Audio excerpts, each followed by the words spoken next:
Are you missing apps from your iPhone home screen? Don't worry, there are several ways to get them back. Here's how to fix missing phone apps from your iPhone home screen. Solution 1. Unhide the apps from your home screen. Swipe to left to App Library. Scroll down.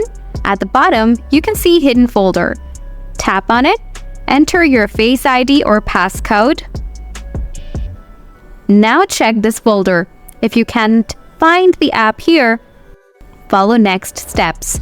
Solution 2. Turn off phone app from Allowed app. Open Setting.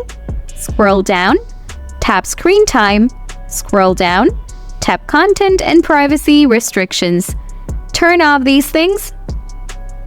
Solution 3. Reset home screen layout. Open Settings. Scroll down. Tap General. Scroll down. Tap Transfer or Reset iPhone.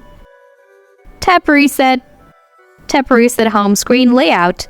Confirm the reset. This will reset your home screen layout to the default settings and may bring back the missing apps. Check App Library. Solution 4. Search for the app. Swipe down on the home screen to open the search bar.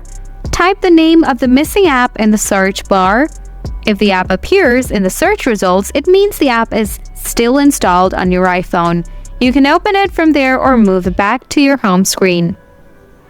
This is how you can fix missing phone apps from your iPhone home screen. If you have any questions, let me know in the comments. Thanks for watching.